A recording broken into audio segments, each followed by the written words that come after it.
Bienvenue chez Cubitus, je vais vous expliquer Roi et compagnie. C'est un vieux jeu de chez ABBA qui est très bien. Il est toujours édité, il est toujours à la vente, donc n'hésitez pas. On est aussi un magasin. Dans ce jeu de cartes et de dés, vous allez essayer ceci. Faire une petite mise en place rapide pour que vous ayez compris un peu ce qui va se passer. Alors je vais virer une partie des cartes, hop.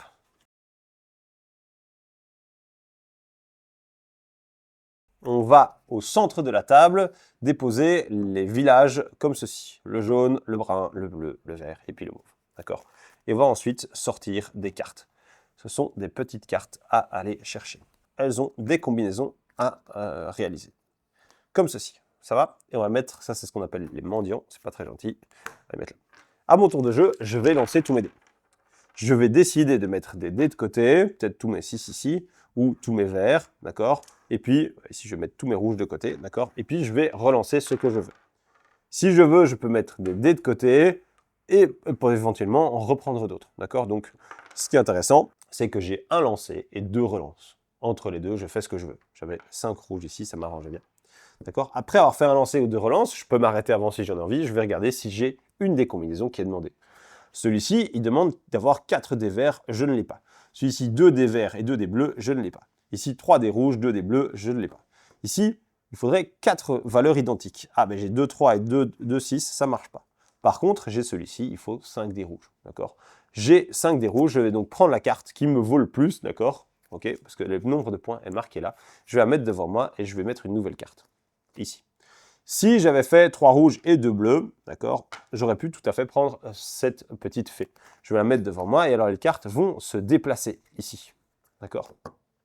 Chose intéressante, si à un moment donné je prends cette carte-là, d'accord, ici, ça veut dire que j'ai fait un carré, c'est-à-dire que j'ai fait 4 fois le même numéro, j'ai 3 ici et j'ai fait un 4e 3. Boum, très bien, on s'en fout des couleurs. Je vais pouvoir prendre ce bonhomme-ci et comme il est en face de sa maison, je vais pouvoir prendre la maison avec. D'accord, et j'aurai donc 5 points en fin de partie. Ça va? Puis les personnages vont se déplacer. Si à un moment donné, je fais un lancer de dés qui fait que je ne peux prendre aucune des cartes présentes ici, d'accord? Ce qui est plus ou moins le cas ici. Hop, imaginons que j'ai ça ici, je pense que je ne peux rien prendre. À ce moment-là, alors, je vais devoir prendre un mendiant, d'accord? Ça va donc plomber mes trucs parce que ce sont des points négatifs. Les cartes que je vais sélectionner, je vais les prendre et je vais les mettre chez moi, d'accord? Certaines vont me permettre d'être... ceci va me permettre de rejouer immédiatement un tour. Celle-ci va me permettre de prendre la carte qui est à sa gauche, à sa droite en même temps. Celle-ci est une carte négative. Si je résous la condition, je vais pouvoir l'offrir à quelqu'un d'autre et donc il va perdre des points. D'accord? On va jouer de manière à ce que plusieurs choses arrivent.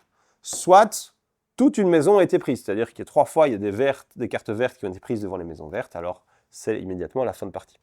Soit vous avez assez mal joué et la paye de le mendiant est terminée. D'accord? Là, bon, ben là vraiment, vous allez finir probablement négatif, certains d'entre vous.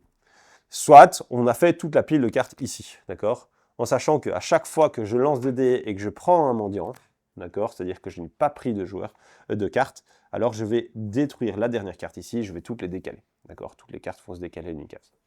Ce qui fait que le jeu va quand même tourner quelques tours. À la fin de la partie, on va regarder celui qui a le plus de points et celui qui va gagner.